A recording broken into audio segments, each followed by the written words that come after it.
Hey, what's up, lightboltjoe here. Today we are going to discuss the 2012 comic series, Avatar: The Last Airbender, The Promise. So book one, well, it's really part one, part two, part three, right? So from January 2012 to September 2012, we have the start of a 3-book series for certain stories for Avatar, sequel stories. So we start out, it's kind of an overlap. We start out an overlap at the end of Book 3, Fire, where Aang defeats Ozai, where the gang is together, Sokka's drawing the picture, and, Iroh says, hey, I'm not that fat, and Toph jokingly goes, well, you all look perfect to me.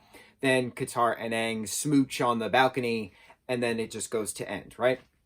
So, we get the overlap. So then it's literally what happens right after that. So Sokka comes on the balcony and goes, you're giving me the oogies, don't kiss in front of your brother, all that stuff, right? So it's then a flash forward of a year, and so it's been a year later. Prince Zuko is the Fire Lord. Now it's a matter of dealing with the harmony. What do they call it? The harmony something. It's a matter of trying to get the Fire Nation citizens out of Earth Kingdom territory, right? So they're working with the King, King Huey, to get the Fire Nation citizens out of Earth Kingdom because the war is now over.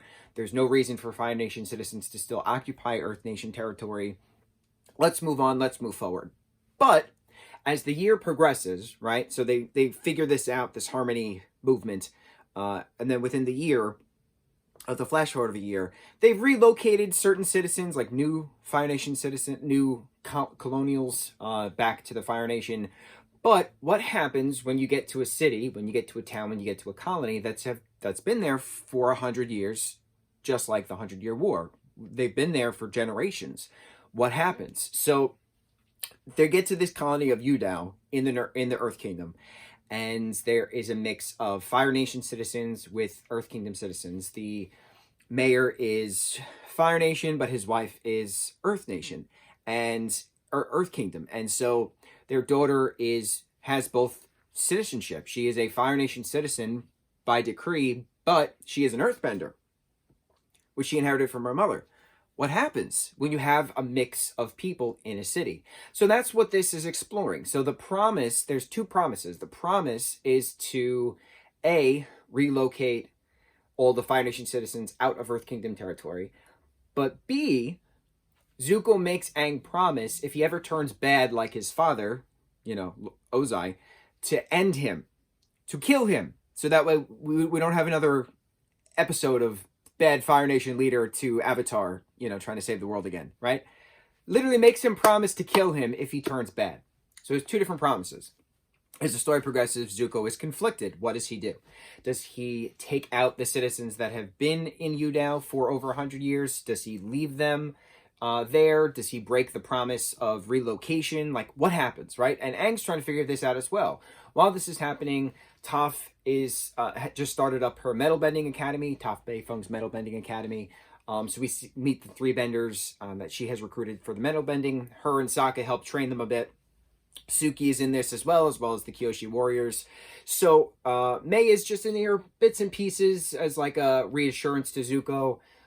There's Uncle Iroh at the very end, not reconciling, but trying to cheer up, Zuko and Aang in regards to what happened after. But the Earth King wants to show he is a true leader because he was lied to by the Dai Li for quite some time. So it's Earth Kingdom army versus Zuko's Fire Nation army, and then Aang has to figure out what the hell to do. He speaks to Roku again, Avatar Roku, his past life prior to Aang being Aang the Airbender. Roku reveals that Zuko's mom, Ursa, is technically his granddaughter, which makes Zuko his great-grandson. So therefore, by default, Aang reveals to Zuko that they are, in fact, family. If Roku was him in a past life, Zuko is Roku's great-grandson. So Aang can't do this to family. He's been with Zuko for quite some time. He's been a friend of Zuko's for quite some time. He's been a trusted advisor, vice versa, for quite some time. What happens next? So they all have things to figure out, right? Aang has to go into this Avatar state. He has to figure this stuff out. He's not going to destroy Zuko. Even though Zuko is now invading Yudao with the army, he's not going to do that because Katara is right. if her and Aang are from two different nations, how would they have a future together if, in fact, they are trying to separate people who, in fact, have a present together? You have a Fire Nation spouse, you have an Earth spouse, their children potentially are Fire Nation or Earth. What happens next? So it brings us to that nice philosophical question. The past brings us to the present shows us what the future can be, right? What the future holds has nothing to do with the past. The future has to do with what happens now in the present. What are your choices? What are your decisions? What are the actions you're going to take now in the present to lead you to the future? We've learned from the past. We've had the past. But now we're in the present. What happens next? What leads us to the future? And that's what Aang and Katara and Zuko and Sokka and Toph and Suki and the Earth King and the mayor of Yudown, that's what they all have to figure out, what happens next. So they realize that there can't be a separation, because it's not just black and white. It's not just a Fire Nation colony. It's not just Earth Kingdom territory anymore. It's been 100 years. Things changed. We're now in a present. What happens next? What happens next? What's the next step? What's the future going to look like? So they realize that they shouldn't separate it, that it's now its own separate entity. Yudown is both Fire Nation and Earth Nation, respectively. And what's really important about this is showing this origin, right? Because years, decades later, we have Republic City shown throughout numerous episodes and numerous books of The Legend of Korra. We know that the origins of that, we get more info in regards to that in the other comics as well. But showing how the present of this Avatar group, of Team Avatar, the present, making the choices, making the decisions, leading into the future being Republic City, the future being other mixed nations together, living in harmony. That's the purpose of all of this. It's just because there's 4 different nations, fire, air, water, earth, doesn't mean they have to live separately. Yeah, they have their own cultures and their own practices and stuff, but it's one earth. It's one giant world.